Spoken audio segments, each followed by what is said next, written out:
I'm just going to show you a couple of the things that I do on a typical day suburban homesteading in the winter in January in Canada. There's a lot of snow on the ground and there's some things that we have to take care of. There's typically not much that we have to worry about homesteading wise or like growing your own food wise in January in Canada, but there are a few things, so I thought I would take you along for the ride. We're heading outside. Can't forget this time for the mic. Wow. There's so many noises. It's the one downside of living in the suburbs. I mean, many downsides, I guess, but one of them is light adjust to my face. One of them is the noise. We have a train track behind us and a road behind us, and of course there's wind everywhere you go. So filming is a learning process for me here.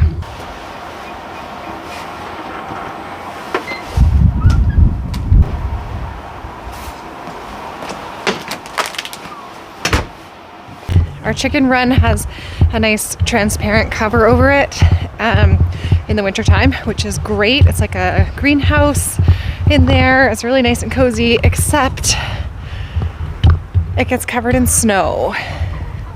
It's just not quite the right pitch or slope or whatever it is to keep the snow off. Somebody has to sweep it off.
The food forest is looking beautiful in its own way.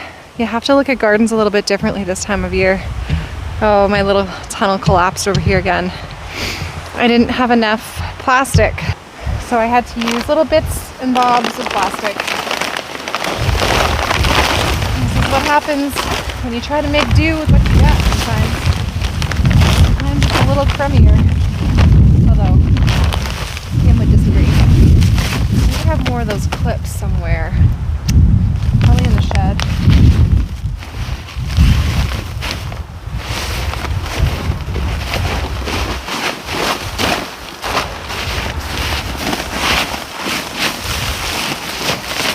I'm gonna go find another clip. These clips right here.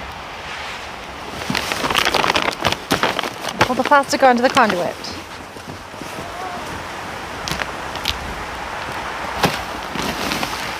Help.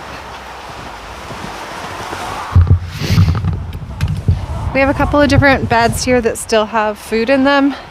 This one has some beets and carrots, just root vegetables. This one here that's completely covered has greens, lots and lots of greens. And then in this bed, again, I ran out of plastic row cover, but in this bed there's actually a ton of turnips and beets and maybe a rutabaga or two. Under the snow, and they're gonna be fine there. I can dig through the snow if I want to eat them.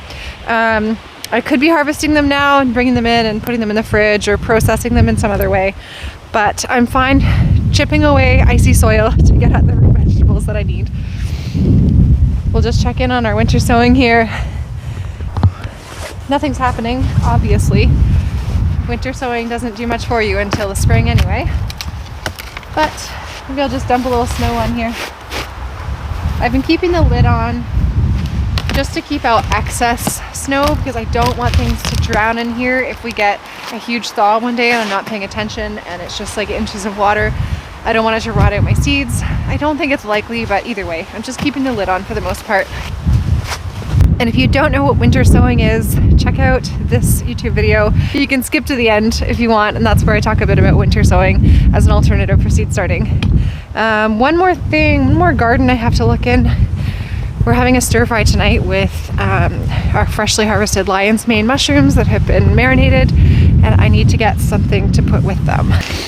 This is our sprout box bed. The lettuce is finally toast. Froze too much, but the spinaches are fine, and there's a pak choi that's good enough to grab still.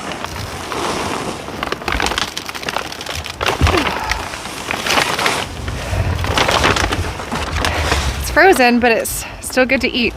Another thing that we have to do in the winter with chickens is fill up their waterer.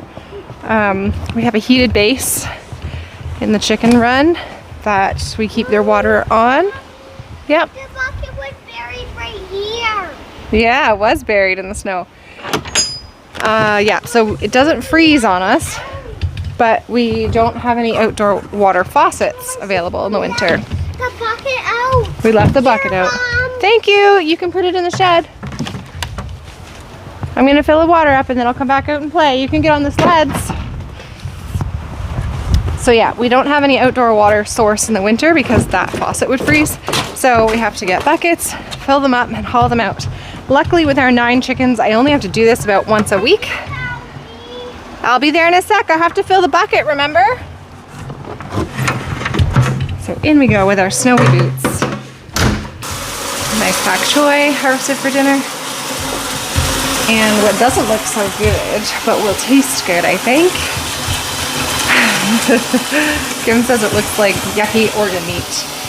It is lion's mane mushroom, and I pressed all the moisture out of it, and now it's just been marinating in a marinade, and so it looks kind of funky right now, but it's gonna look really good all fried up, or all sauteed up for dinner.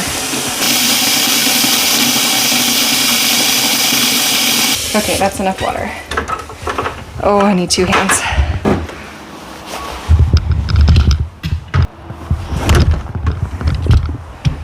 Oh boy.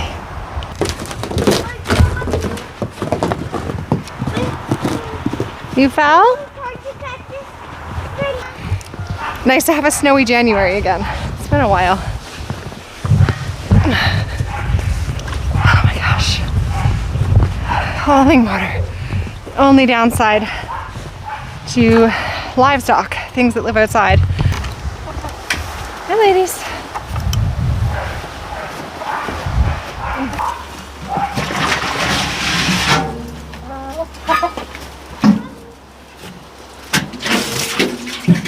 Splash my eyeball. Hopefully there's no terrible disease. There's water.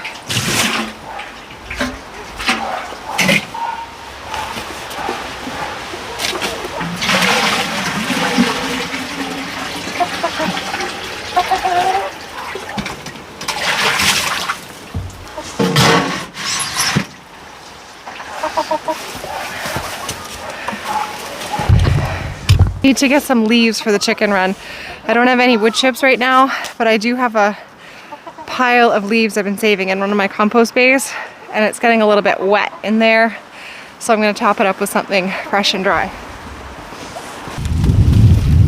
I was going to make some leaf mold out of all this, but I need it for the chickens. Go girls.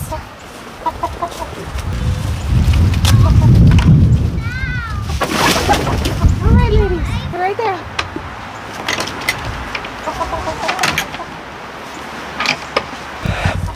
Check for eggs real quick. Oh, there's another one.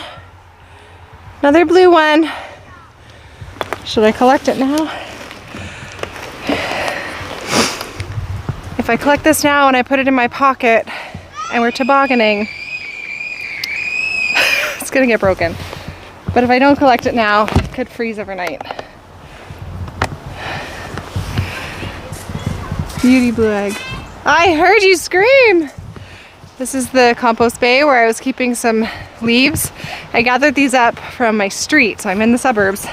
I went around in the fall with a tarp and I gathered up my neighbor's leaves and I put them in here to try to make leaf mold, but the chickens have been enjoying them a lot this winter.